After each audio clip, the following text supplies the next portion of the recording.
ঈদুল আজহা উপলক্ষে আগামী ২৫ থেকে ৩১ মে পর্যন্ত টানা ৭ দিন দেশের তফসিলি ব্যাংকসমূহ বন্ধ থাকবে।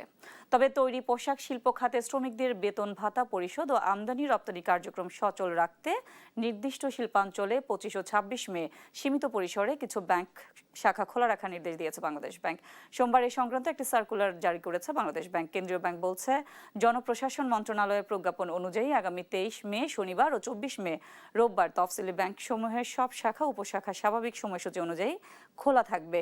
এরপর ২৫ মে সোমবার থেকে ৩১ মে রোববার পর্যন্ত ব্যাংকসমূহ বন্ধ থাকবে। তবে ঈদের আগে তৈরি পোশাক শিল্প খাতের শ্রমিক কর্মচারীদের বেতন, বোনাস ও অন্যান্য ভাতা পরিশোধের সুবিধার্থে ঢাকা মহানগরী, আশুলিয়া, টঙ্গী, গাজীপুর, সাভার, ভালুকা, নারায়ণগঞ্জ ও চট্টগ্রামের পোশাক শিল্প সংশ্লিষ্ট এলাকায় অবস্থিত বাণিজ্যিক ব্যাংকের শাখাগুলো ২৫ ও ২৬ মে সীমিত পরিসরে চালু থাকবে। এসব শাখায় অফিস সময় হবে সকাল ১০টা থেকে দুপুর ৩টা পর্যন্ত এবং লেনদেন চলবে সকাল ১০টা থেকে দুপুর ১টা পর্যন্ত। এছাড়া সমুদ্র, স্থলবন্দর এলাকার ব্যাংক শাখা, উপশাখা ও বুথ সমূহে আমদানি রপ্তানি কার্যক্রম সীমিত আকারে চালু রাখতে হবে।